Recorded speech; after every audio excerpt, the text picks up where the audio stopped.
हुआ क्या? मैंने तुमसे कहा था ना कि कल 10 बजे तक तुम्हारा काम हो जाएगा। और मेरी पेमेंट कहाँ है? पेमेंट मिल जाएगा तुम्हें।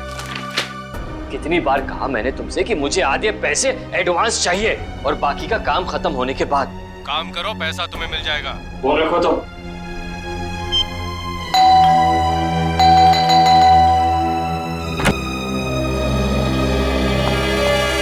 कविता, क्या बात है? इतनी घबराई भी क्यों? कविता,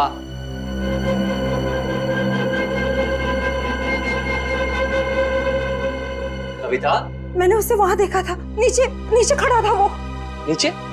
कौन? सूरज। सूरज, तुमने अपनी दवाइयां ली? अमन, मैं बीमार नहीं हूँ। मैंने उसे नीचे देखा था। उसकी आंखें उसी मासूमियत से मुझे देख रही थी जैसे पहले देखा करती।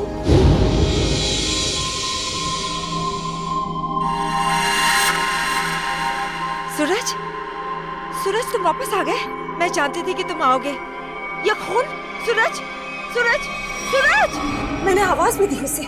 मेरे इन हाथों से उसे छूना चाहती थी, उसे आशीर्वाद देना चाहती थी, लेकिन जब तक मैं उसके पास पहुंची वो गायब हो गया। कविता, ये सब तुम्हारा वहम है। मैं जानती थी कि तुम यही कहोगे। मैं जानती थी आपको यकीन नहीं होगा। अरे आप ही क्या, कोई भी मेरा यकीन नहीं करेगा। लेकिन ये बात सिर्फ आज की नहीं है, पिछले कई दिनों से मैं देख रही हूँ। वहाँ देखिए, देखिए उस घर में। कविता, बस बस।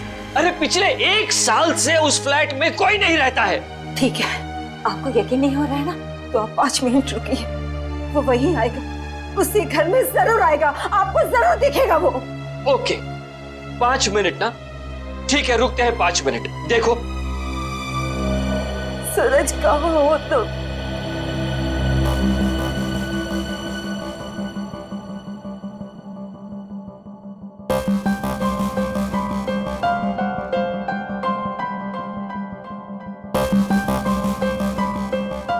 लो, हो गए तुम्हारे 5 मिनट। आया सूरज? आया? नहीं ना? प्लीज 5 मिनट और रुकिए, वो जरूर आएगा। बस कविता, बस। अरे अगले आधे घंटे भी यहाँ खड़ी रहोगी ना, तब भी वहां सूरज नहीं आएगा। तुम्हारे पास ये सब फजूल की बातों के लिए फुर्सत है, मेरे पास नहीं। Enough of this nonsense. रुकिए तो, वो आएगा, वो जरूर आएगा।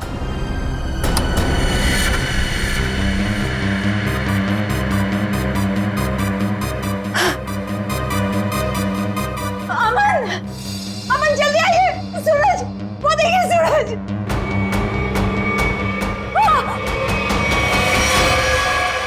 सूरज, अमन, अमन, अमन, जल्दी आइए, जल्दी आइए।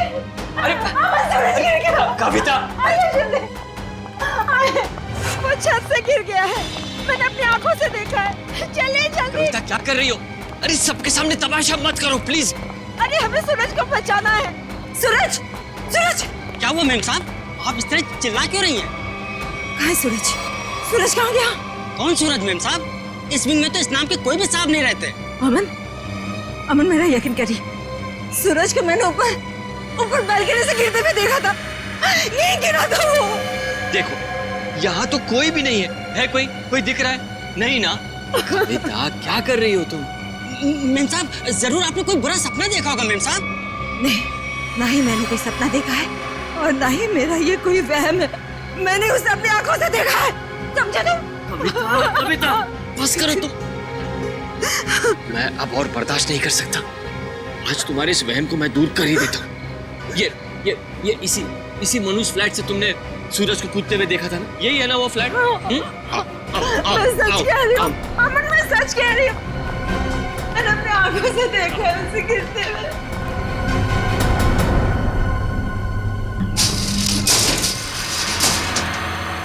ये लो, अपनी आंखों से देख लो, यहाँ ताला लगा हुआ है। कविता, मैंने तुमसे कहा ना कि ये फ्लैट 1 साल से बंद पड़ा हुआ है। मैम साहब बिल्कुल ठीक कह रहे हैं। ये घर पिछले 1 साल से बंद ही पड़ा हुआ है। नहीं, ये तुम सबकी चाल है। मेरे साथ ऐसा घिनौना मजाक करके तुम लोग मुझे गलत साबित करना चाहते हो।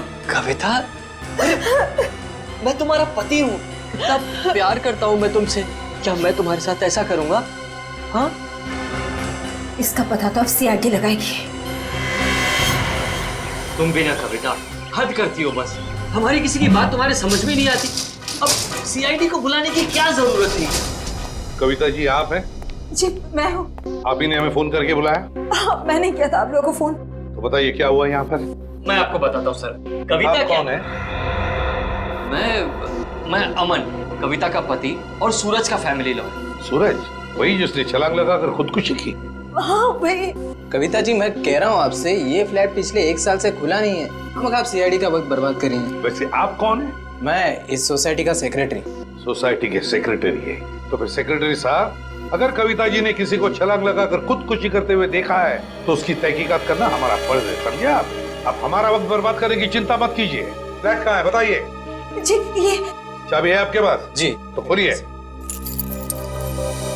कविता जी आप देख सकते हैं यहाँ सारा सामान ढका हुआ है, कोई यहाँ कैसे आएगा? यहाँ की साफ सफाई तक नहीं हुई है। सेक्रेटरी साहब, आप थोड़ी देर के लिए अपना मुंह बंद रखेंगे और सीआईडी को अपना काम करने दीजिए, ठीक है? जैसा आप ठीक समझे। हाँ तो कविता ये बताइए, कल रात को आपने सूरज को कहाँ पर देखा? जी वहाँ उस बालकनी में। बालकनी?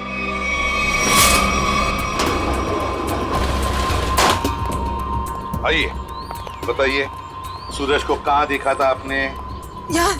यहाँ खड़ा था।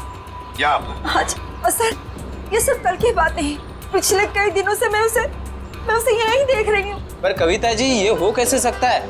ये फ्लैट को बाहर से ताला लगा हुआ था और ये फ्लैट 6ठे माले पर है। भले ये फ्लैट 6ठे माले पर हो या 7वें माले पर, लेकिन यहाँ पर कोई तो आया था जरूर। कल रात को यहाँ पर कोई था, समझे? पर ये आप इतनी यकीन के साथ कैसे कह सकते हैं? ये मैं नहीं कह रहा हूँ, इस रेलिंग पर जो धूल जमी हुई है ना, ये हमें बता रही है। पर ये हो कैसे सकता है? कोई तो आया था यहाँ पे बालकनी में। ये बालकनी की रेलिंग पे ये मिट्टी देख रहे हो?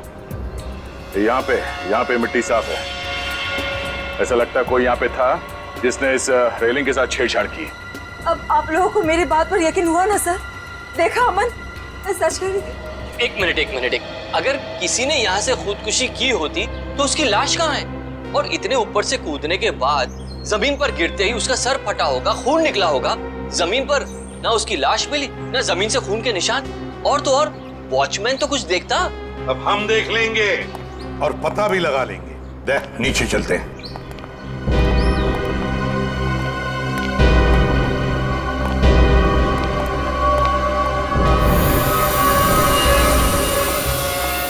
आशय, कोई खून के निशान दिख रहे क्या? नहीं सर, अब तक तो यहाँ कुछ नहीं मिला है।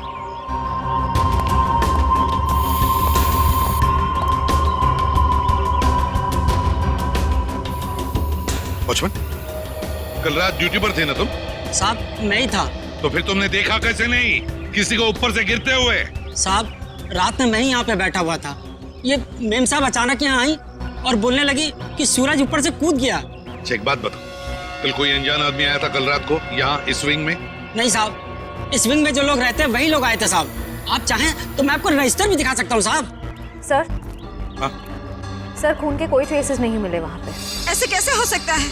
आप लोगों को कुछ सबूत मिला है ना बालकनी में किसी की मौजूदगी का? मैं सच कह रही हूँ सर, मेरा यकीन कीजिए। कविता जी, हम आपका पूरा विश्वास कर रहे हैं, आप सच बोल रही हैं। मैं तो सच बोल रही हूँ, लेकिन मुझे लगता है कि ये लोग झूठ बोल रहे हैं। क्या मतलब? शायद ये लोग मुझे झूठा साबित करना चाहते हैं। लेकिन क्यों गलत साबित करना चाहते हैं ये लोग? ऐसा ही है सर, मेरे आने से पहले इन लोगों ने लाश को ठिकाने लगा दिया होगा, खून भी साफ कर दिया होगा। मेरा यकीन कीजिए, मैं सच बोल रही हूँ। कविता, तुम सबके सामने पतंग खड़ा कर रही हो। एक मिनट सर, आप नहीं सर, मैं सच बोल रही हूँ। सर आप मेरी पत्नी की बातों को ज्यादा गंभीरता से मत लीजिए। दरअसल उसका दिमागी इलाज चल रहा है। दिमागी इलाज चल रहा है? क्यों, किस लिए? उसे हेलुसिनेशंस होते हैं सर। उसे ऐसे लगता है जैसे सब लोग उसके खिलाफ हैं। और जिस सूरज की वो बात कर रही है ना, उसकी तो 1 साल पहले मौत हो चुकी है। सूरज की मौत 1 साल पहले हुई थी? जी। अच्छा, और फिर भी इस बात का तो नजरअंदाज नहीं कर सकते ना कि आपकी पत्नी कविता ने किसी को ऊपर से छलांग लगाकर खुदकुशी करते हुए देखा है। एक बात बताइए, सूरज की मौत हुई कैसे थी? सर, सूरज ने फ्लैट से कूदकर आत्महत्या कर ली थी। वैसे आप कौन है? मैं सूरज का चचेरा भाई प्रतीक और ये मेरी पत्नी नताशा। एक बात बताइए, सूरज ने आत्महत्या क्यों की? सर, सूरज को अपने पिता से बहुत लगाव था और उनकी मौत के बाद उसके पास जिंदा रहने का कोई मकसद ही नहीं बचा था। कविता जी, एक बात बताइए, क्या आपने 1 साल पहले सूरज को कूदते हुए देखा था अपने घर से? तभी मैं इस शहर में नहीं थी सर। मेरे वापस आने के बाद मुझे बताया गया था, लेकिन मुझे यकीन ही नहीं हुआ। माँ बाप की मौत हर बच्चों के लिए बहुत बड़ा सदमा होती है, लेकिन इसका मतलब ये नहीं है कि आप अपनी जिंदगी का अंत ही कर दो। सर, मैं पूरे यकीन के साथ कह सकती हूँ कि सूरज जिंदा था। पिछले कई दिनों से मैं उसे देख रही थी। कविता, सर आप यकीन कीजिए सर। बस करो, तुम्हारी तबीयत ठीक नहीं है। हाँ?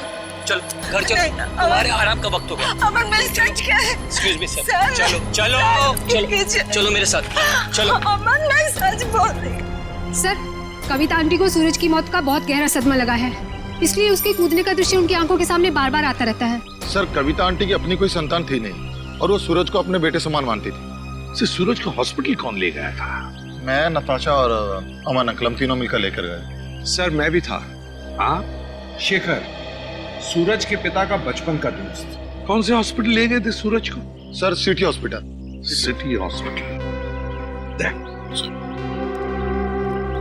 सूरज की मौत 1 साल पहले हुई है, तो पता लगाना पड़ेगा कि लोकल पुलिस स्टेशन का कौन सा ऑफिसर उस केस को देखता था और फिर उसे लेकर सिटी हॉस्पिटल जाना पड़ेगा।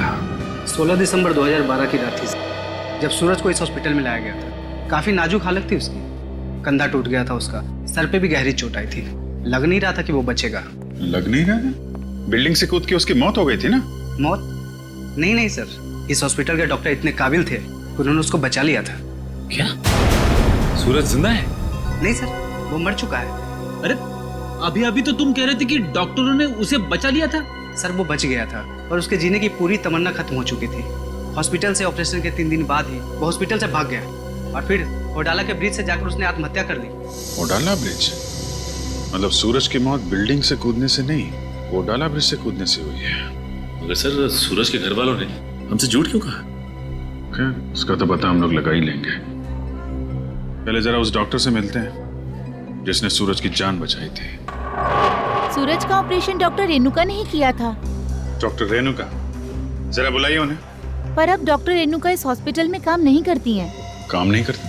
क्या मतलब? सर, जिस दिन सूरज हॉस्पिटल से भाग गया था उस दिन डॉक्टर रेणुका भी हॉस्पिटल में आखिरी बार ही दिखी थी। सर, हो सकता है डॉक्टर रेणुका ने ही मदद की हो सूरज की हॉस्पिटल से भागने में, क्योंकि इतनी गहरी चोट लगने के बाद कोई आदमी अकेले तो भाग नहीं सकता। ठीक है। जब सूरज का ऑपरेशन हो रहा था तो आप भी थी ना ऑपरेशन थिएटर में? हाँ सर, सूरज का बच पाना तो लगभग असंभव था, मगर डॉक्टर रेणुका ने तो कमाल कर दिखाया। उन्होंने सूरज की जान बचा ली। हॉस्पिटल में सब लोगों ने उनकी तारीफ भी की थी। जब सूरज इतना घायल था तो वो हॉस्पिटल से भागा कैसे? आपके हॉस्पिटल की सिक्योरिटी ठीक नहीं लगता है? पता नहीं सर कैसे भाग गया। डॉक्टर रेणुका ने तो उन्हें नींद का इंजेक्शन भी दिया था। लगभग 3 घंटे तक तो उन्हें होश ही नहीं आना चाहिए था। ठीक है, आप जरा हमें रेणुका जी के सारे डिटेल्स दीजिए, सारे रिकॉर्ड्स। ओके सर, मैं अभी लेकर आती हूँ। रेडी? पता करो उस रात सिक्योरिटी में कौन था, लेके आओ। सचिन, आप इनके साथ होडाला ब्रिज जाओ, देखो कहां से छलांग मारी थी सूरज ने। आइए। आदे? नहीं, अभी तो मैं हॉस्पिटल में ही हूँ। हाँ, कुछ हैरत अंगेज चीजें पता चली है, मिलके बताता हूँ। Okay bye. सर, उस रात ये वॉचमैन ड्यूटी पे था। एक घायल आदमी हॉस्पिटल से भाग गया है? ड्यूटी पे सोते हो क्या? साहब, मैंने उसे रोकने की पूरी कोशिश की थी, लेकिन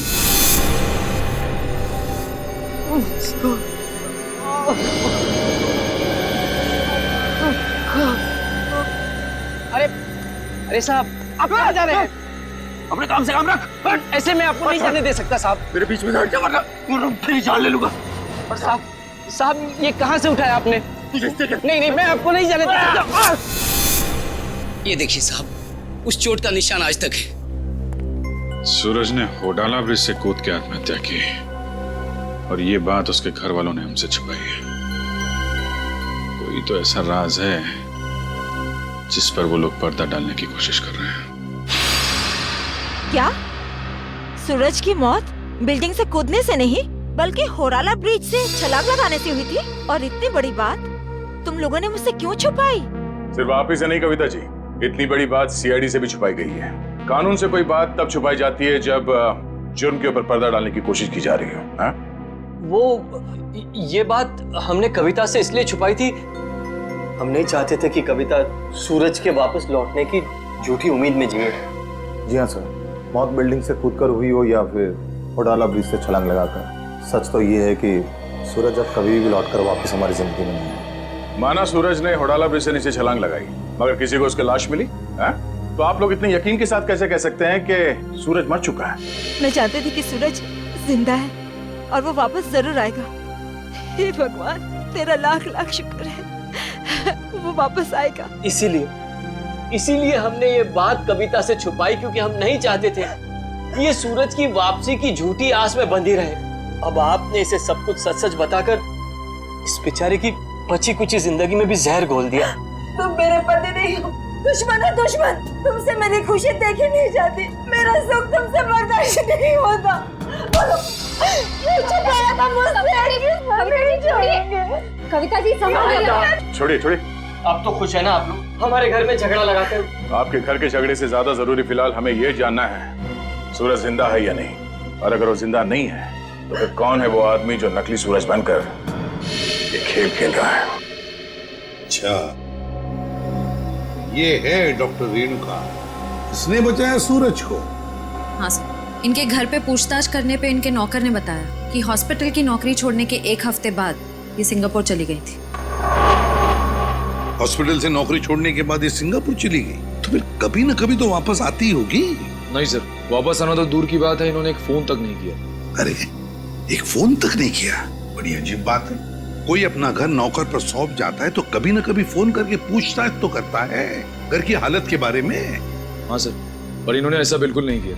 और सर, नौकरों की पगार हर महीने सीधे उनके अकाउंट्स में डाल दी जाती है, वो भी कैश। नहीं, कुछ और ही चक्कर है, कुछ और ही चक्कर है ये।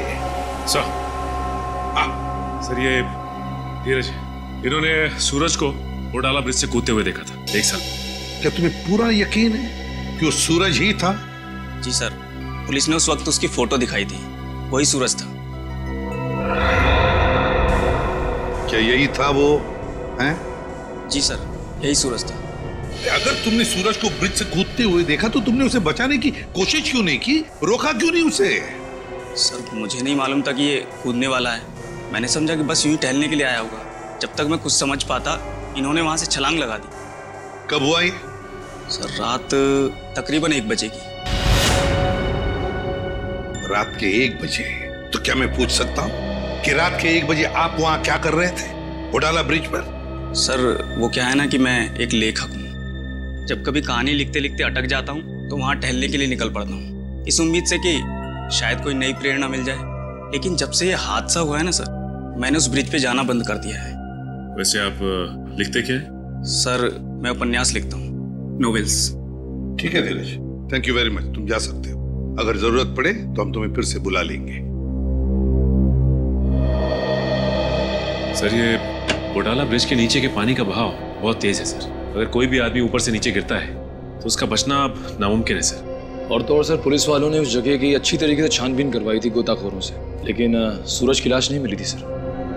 हो सकता है कि तेज बहाव की वजह से वो सूरज को ढूंढ नहीं पाए होंगे, या फिर किसी न किसी वजह से सूरज डूबने से बच गया।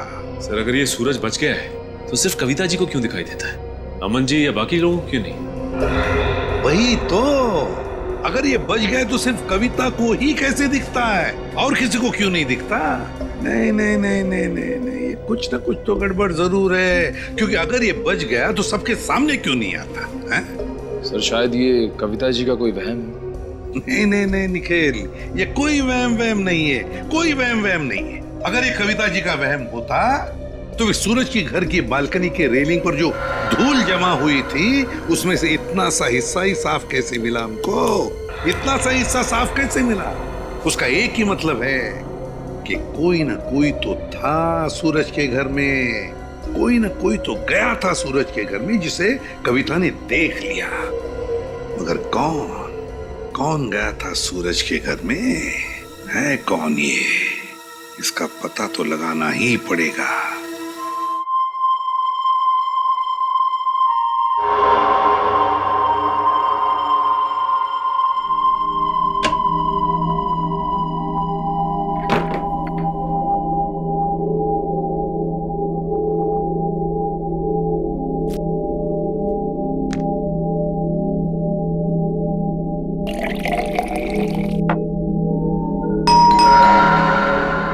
इस वक्त कौन हो सकता है?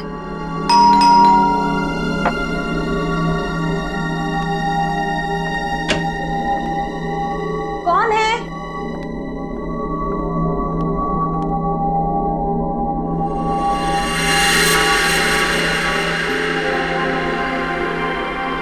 सूरज, सूरज, आज सबके मुंह पे ताला लग जाए। हाँ? सूरज, अब कहाँ चले गए? सूरज कहाँ? सूरज बंद करो ये मजाक, कहाँ हो तुम? सूरज आ जाओ अभी। सूरज, मेरी आंखें तरस गई है तुम्हें देखने के लिए। सूरज, सूरज कहाँ हो सूरज तुम? सूरज, सूरज। कविता आंटी, सूरज तुम ऊपर जा रहे हो ना? आप ठीक हो ना? मुझे तुम्हारे कदमों की आवाज आ रही है। सूरज रुक जाओ। आप ऊपर क्यों जा रही हो? सूरज रुक जाओ, रुक जाओ सूरज। कविता आंटी, इस वक्त आप छत पर क्यों जा रही है? सूरज, सुना ही नहीं होगा। सूरज, सूरज मैं जानती हूँ कि तुम छत पर आके छिपे हो। देखो, अब अच्छे बच्चे की तरह वापस आ जाओ। अब मेरे सब्र का और इम्तिहान मत लो सूरज। कहाँ हो तुम? अब अगर तुम 5 गिनने तक बाहर नहीं आए ना, मैं तुमसे कभी बात नहीं करूंगी। 1, 2, 3, 4।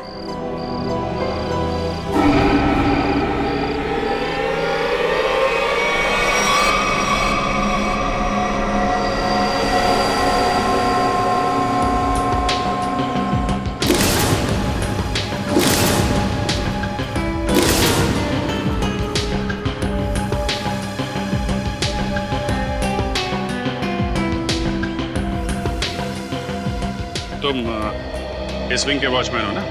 जी साहब। कैसे हुआ ये सब? साहब, कल रात तकरीबन 2 बजे मुझे किसी की चीख सुनाई दी। देखा तो कविता मैम साहब लहूलुहान जमीन पर पड़ी हुई थी। सर, मैं सोच भी नहीं सकता था कि सूरज के गम में कविता आत्महत्या। पता नहीं आजकल के लोग इतना कमजोर क्यों हो गए। दुख बर्दाश्त करने की किसी में भी शक्ति नहीं रही। सर, सही है, देखिए।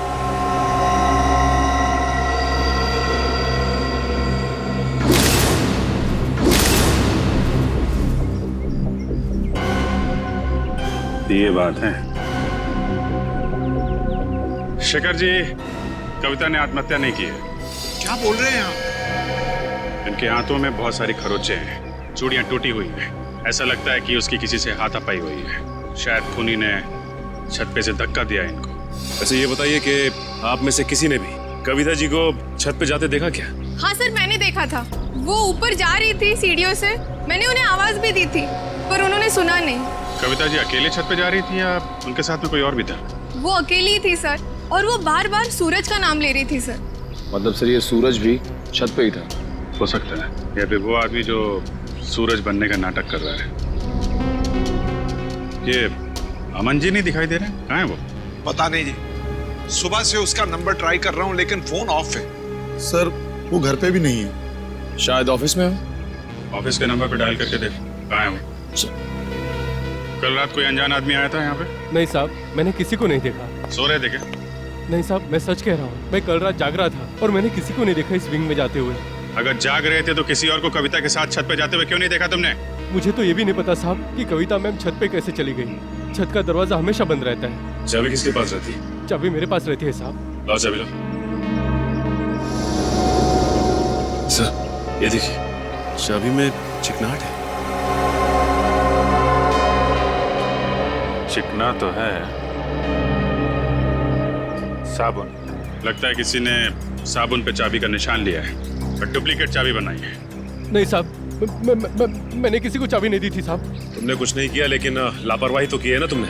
केबिन में तुमने चाबी लावारिस छोड़ दी होगी और इस बात का फायदा उठाकर किसी ने डुप्लीकेट चाबी बनवा ली। खूनी जो कोई भी है, छत पे जरूर कोई निशान छोड़ा होगा उसने। बॉडी को पोस्टमार्टम के लिए भिजवा दो।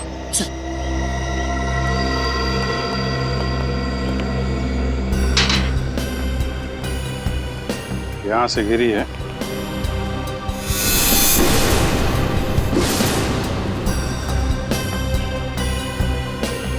चूड़ी, इसका मतलब यहीं से खूनी ने कविता जी को नीचे फेंका है। यहीं पे हाथापाई हुई होगी और खूनी ने कविता को यहां से फेंक दिया है।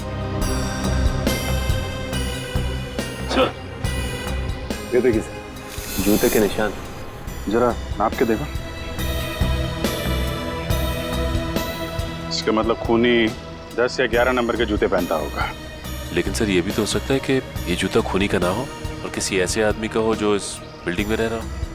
सचिन वॉचमैन बता रहा था ना, दरवाजे पे ताला लगा रहता है और उस चाबी पे भी साबुन लगा हुआ है। इसका मतलब खूनी ने डुप्लीकेट चाबी बनाई है। ये निशान खूनी का ही होगा।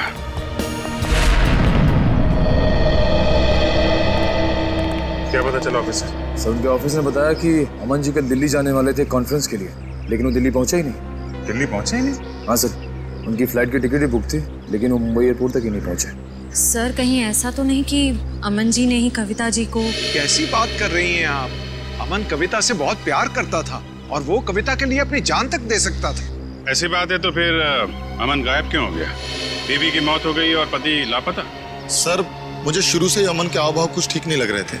क्या मतलब? सर, अमन जी शुरू से ही हमारे परिवार के वकील रह चुके हैं। सूरज के माता पिता की मौत के बाद उन्होंने कभी किसी को बताया ही नहीं कि जायदाद का बंटवारा कैसे होगा। सर, मुझे लगता है अमन के दिल में खोट है। वो खुद ही सारी जायदाद हड़पना चाहता है। और हो सकता है कविता आंटी को सूरज बन के डराने के खेल में उन्हीं का हाथ हो। खैर, अमन इसमें शामिल है कि नहीं ये तो हम लोग पता लगा ही लेंगे, लेकिन ये बात तय है कि ये सारा खेल जायदाद की वजह से ही रचा जा रहा है। सूरज अगर बिल्डिंग में आया था तो आसपास जरूर किसी ने देखा होगा। हाँ सर, सामने पान की दुकान है सर। अरे भाई सुनो। आइए साहब, 4 पान लगा देता हूँ। मैडम के लिए मीठा पान, चेरी वाला। अरे नहीं, पान बाद में खाएंगे, थोड़ी बात कर लेते हैं पहले। हाँ जी, कहिए। अच्छा, ये बताइए कि आपकी दुकान कितने बजे तक खुली रहती है? सुबह 9 से रात के 11 बजे तक। क्या आपने इस आदमी को कल इस इलाके में देखा था? अरे आप लोग तो ऐसे बातें कर रहे हैं जैसे आप लोग सीआईडी वाले हैं। ठीक पहचाना आपने? अरे आप तो सचमुच में सीआईडी वाले हैं। देखा था इसको? जी साहब, कल रात को इस आदमी को देखा था। ठीक से याद है तुम्हें? कोई धोखा तो नहीं हो रहा? जी साहब, मेरी नजर 6x6 की है, कभी धोखा नहीं खाती। मतलब सर, सूरज जिंदा है? इसका मतलब वो जो जूतों के निशान हमें बिल्डिंग की छत पे मिले थे वो सूरज के थे और उससे नहीं कविता को मारा है। मतलब सर, ये जुर्म अमन और सूरज दोनों मिलके कर रहे हैं। ये भी तो हो सकता है कि कविता जी का खून सूरज ने किया और अमन को जबरदस्ती ले गया अपने साथ। लेकिन सर, कविता जी तो सूरज के लिए उनकी माँ की तरह थी, फिर उन्होंने कविता जी को छत से क्यों गिराया? साहब, क्या इस आदमी ने किसी को छत से धक्का दे दिया? शायद किसी का खून किया है इसने। और कुछ जानते हो इस आदमी के बारे में? जी साहब, इसने अपनी कार गलत जगह पार्क की थी। टोइंग वाला आया और कार उठा के लेके चला गया। कहाँ पे पार्क की थी गाड़ी? वहाँ साहब, वहाँ खड़ी थी। XYZ 040925। पता लगा किसके नाम पे रजिस्टर्ड है ये कार? अच्छा, वो सर, इस सूरज का ठिकाना मिल गया, वरना ये आदमी तो अपनी टो हुई गाड़ी लेने भी नहीं आया। और आता भी कैसे? चोरी की गाड़ी जो थी, एक एक कदम फूक फूक के रख रहा है ये सूरज। हाँ सर, और छुपने के लिए भी उसने एक ऐसा ठिकाना चुना जो एक NRI का। हाँ, एक NRI का, एक ऐसा आदमी जो महीनों तक अपनी घर की हालत देखने के लिए आता तक नहीं। यहाँ पे ताला लगा हुआ है। बोल दो। सुन,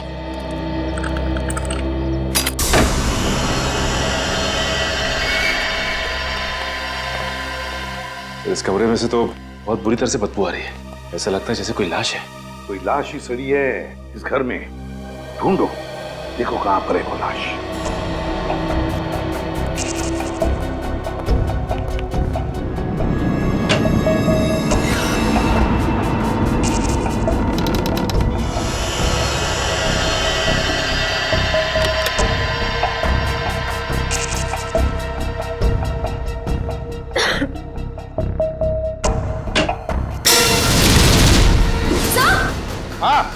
सर जल्दी आइए।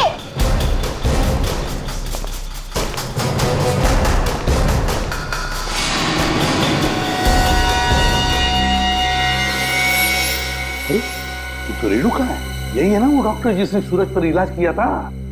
हाँ सर, ये रेणुका ही है। लेकिन सर इसके नौकर ने तो बताया था कि रेणुका सिंगापुर गई। जरूर रेणुका ने झूठ कहा था अपने नौकर को कि वो सिंगापुर जा रही है। सर ये देखिए, गले पे निशान। ऐसा लगता है किसी तार से गला घोंट के मारा गया है। बिल्कुल पतला सा था, और जिस तरह से बदबू आ रही है, जिस तरह से ये लाश सड़ी है, लगता है 2-3 दिन तो हुए हैं इस खून को। सर ये देखिए, उसके हाथ पे भी निशान है। वो इधर सर ये निशान इस चीज का हो सकता है? ये निशान लगता है किसी रस्सी वस्सी से होते हैं ना निशान, खींचते वक्त वैसे लगते हैं ये निशान। ढूंढो जरा इस कमरे में, जो भी चीज है, जिस चीज से ये निशान बना है, यही कहीं मिलना चाहिए।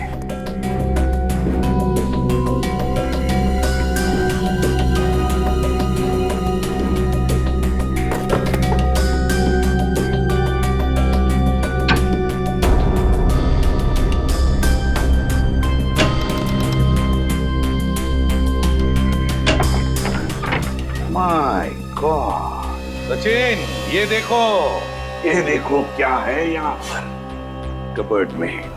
डमी।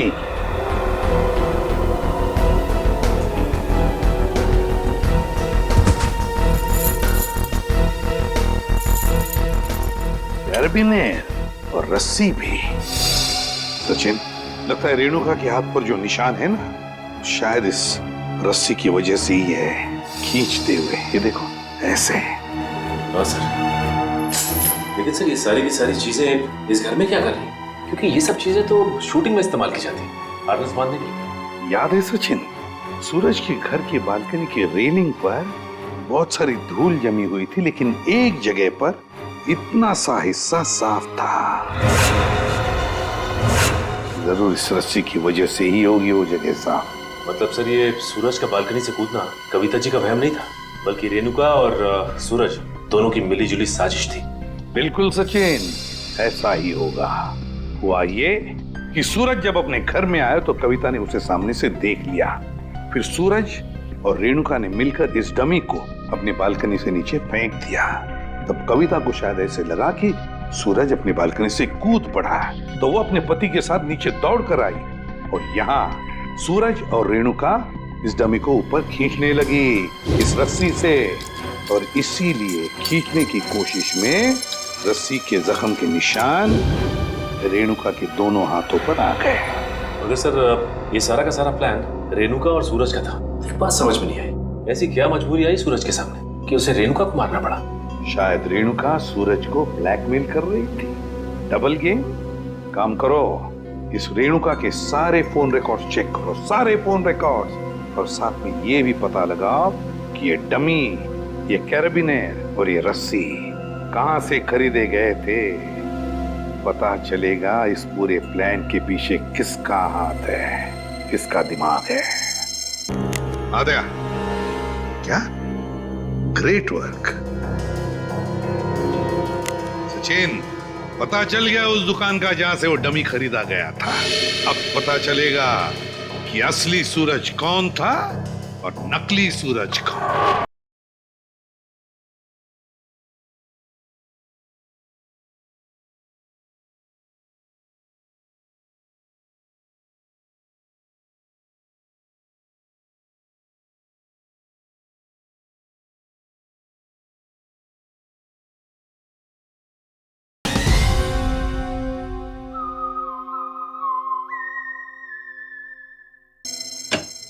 सर, हाँ सर, आपने ठीक कहा था सर। वाकई में रेणुका के कॉल रिकॉर्ड से दूध का दूध और पानी का पानी हो गया सर। क्या पता चला फोन रिकॉर्ड से? ये देखिए सर, पिछले 1 साल में रेणुका को सबसे ज्यादा कॉल इस नंबर से आया सर, और ये नंबर अमन जी का है। हाँ, सबसे ज्यादा फोन अमन से आए हैं। तो क्या अमन हमसे झूठ बोल रहा है? कहीं अमन भी तो मिला नहीं इसमें? हो सकता है सर, हो सकता है कि अपनी बीवी की मानसिक स्थिति का फायदा उठाया उसने और ये सारा ड्रामा रचा सूरज का, ताकि वो अकेले उसकी प्रॉपर्टी का हकदार बन जाए। सर एक बात मेरी समझ में नहीं आ रही है, वो सूरज जिसे उस पान वाले ने देखा था वो असली सूरज था या नकली? वो असली भी हो सकता है श्रेया। भले ही सूरज ने होडाला ब्रिज से छलांग लगाई, मगर उसकी लाश कहाँ मिली है किसी को? अब तक किसी को भी उसकी लाश नहीं मिली है। लेकिन सर सूरज को तो काफी लगाव था कविता जी से, तो वो ऐसी हरकत क्यों करेगा? कहीं ऐसा तो नहीं कि ये सूरज नकली है? आद्या, क्या ग्रेट वर्क। सचिन, पता चल गया उस दुकान का जहां से वो डमी खरीदा गया था। अब पता चलेगा कि असली सूरज कौन था और नकली सूरज कौन। सर हीरोइन की वीक्स तो मैं आपको 20 तरह की भिजवा सकता हूँ सर। आप सुनिए तो सर, पर आपकी एक्ट्रेस इतनी सनकी है, उसे एक भी वीक पसंद नहीं आता सर। हाँ ठीक है, भिजवा तो दूंगा, पर हाँ हर वीक का 1500 रुपया लगेगा डिपॉजिट के तौर पर। मंजूर है? Okay sir. क्या भाई साहब, मेरे लायक भी कोई विग है क्या? क्यों नहीं सर, एक मिनट। हाँ सर, आपकी पर्सनैलिटी को देख के ये विग जचेगा सर। नहीं, मेरे हिसाब से इनके ऊपर ये विग सूट करेगी, और मेरे ऊपर ये वाली, और फ्रेडी तुम्हारे ऊपर ये थोड़े लंबे बाल चाहिए ना, इनके ऊपर ये वाला जचेगा। सर ये कैसा मजाक है? मजाक नहीं, हम लोग सीआईडी से हैं। सीआईडी? जी हाँ। कौन आया था इनमें से आपके पास? नहीं सर, कोई नहीं आया था सर। ध्यान से देखो, हो सकता है इनमें से कोई आदमी ये डमी लेने आया हो। हाँ सर, ये डमी तो वो आदमी किराए पर लेकर गया था सर, और वापस आ ही नहीं सर। कौन था वो आदमी? सर एक मिनट, मैं देख के बताता हूँ। मिल गया, धीरज नाम था उसका सर। सर उस आदमी का नाम भी तो धीरज था ना, जिसने सूरज को ब्रिज से कूदते हुए देखा था। अच्छा भाई साहब, ये उस आदमी के चेहरे पे कोई कटा हुआ निशान था क्या? हाँ सर, ऐसा ही कटा हुआ निशान था सर। तो ये धीरज भी शामिल है इस षड्यंत्र में, अमन और रेणुका के साथ। रेडी, पता लगाओ इस धीरज का मोबाइल इस वक्त कहाँ पे है। अरे वो पिक्चर देखी है मैंने यार, बहुत घटिया है। अरे क्या बात कर रहा है यार, वो पिक्चर इतनी घटिया कैसे हो सकती है? भाई उसका डायरेक्टर जाना माना है, और गाने जबरदस्त, एकदम जबरदस्त हैं। कानून के गाने भी बहुत जबरदस्त होते हैं। कानून के गाने? आप लोग अरे अभी गाना शुरू नहीं किया, कहाँ जा रहे हो? अरे सुनो तो। अरे अब सीधे सीधे बता ना। बताता। सूरज के ब्रिज से गिरने की मैंने मनगढ़ंत कहानी सुनाई थी। क्यों बनाई थी? क्योंकि मुझे इस काम के लिए 1 लाख रुपए दिए गए थे। 1 लाख रुपए? किसने दिया था? उसका नाम है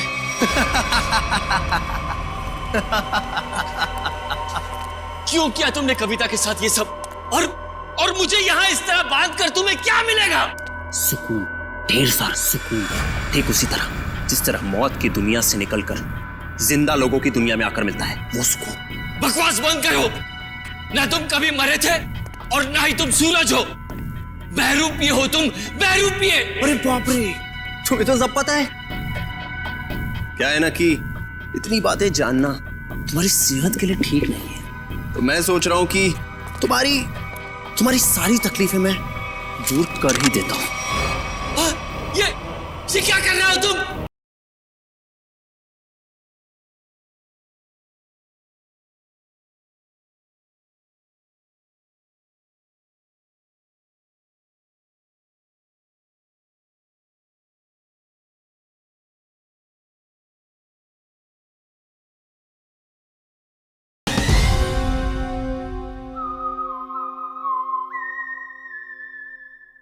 इतनी बातें जानना तुम्हारी सेहत के लिए ठीक नहीं है, तो मैं सोच रहा हूं कि तुम्हारी सारी तकलीफें मैं दूर कर ही देता हूं।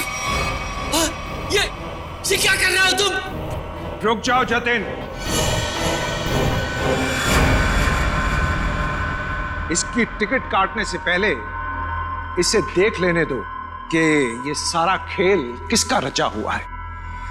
तुम? हाँ मैं कभी सोच भी नहीं सकता था कि इस सब के पीछे तुम हो। तुम्हारे सोचने की शक्ति वैसे भी कभी कुछ खास रही नहीं और अब अपने जीवन के आखिरी पलों में अपने दिमाग पर जोर डालना बंद करो। हम ही सब कुछ आपको बता देते हैं। क्यों जतिन? क्या है ना कि तुम्हारे मरने के बाद मैं कोर्ट जाऊंगा, सूरज बनकर सरकारी कागजों पर दस्तखत करूंगा। फिर क्या है, सारी जायदाद हमारी। क्यों बॉस? अरे तुम लोगों को प्रॉपर्टी चाहिए थी तो मुझसे पहले ही कह देते। कविता की जान लेने की क्या जरूरत थी? बहुत अफसोस है कविता की मौत का। जतिन चलो अब देर मत करो, इसे भी भेज दो कविता के पास, भेज दो। Yes boss.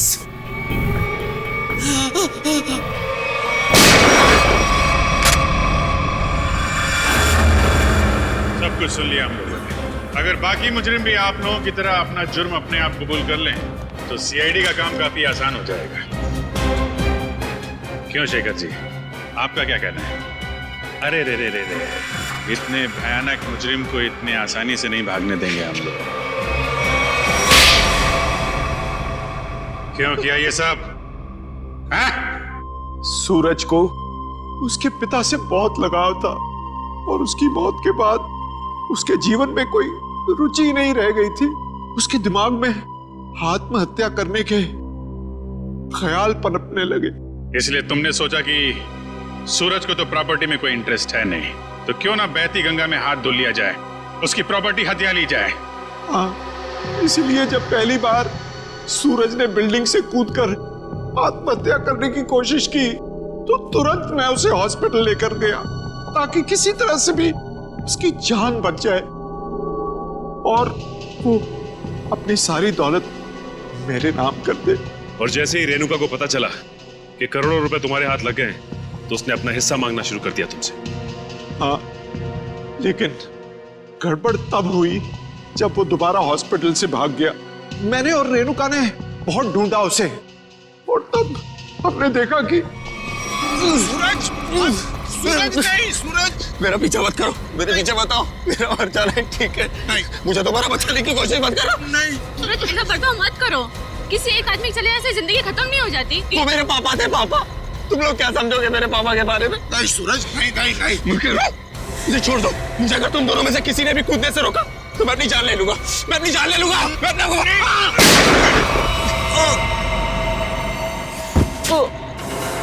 क्या? सूरज को तुमने मार डाला? जानबूझकर नहीं मारा, गलती से गोली चल गई थी और फिर उसकी लाश को हमने नीमवाड़ी के जंगल में दफना दी। और फिर धीरज को तुमने अपना झूठा गवाह बना लिया ताकि कानून को गुमराह कर सको। हाँ, और जब हमें जतिन मिला जो सूरज का हम शक्ल था तो मुझे ऐसा लगा कि शायद कुदरत यही चाहती है कि मैं करोड़ों का मालिक बनूं, वरना ऐसा संयोग क्यों होता? कुछ संयोग इसलिए होते हैं कि ताकि अपराधियों को उनके किए हुए की सजा मिल सके। तुम दोनों फांसी की तैयारी करो, फांसी होगी तुमको, फांसी।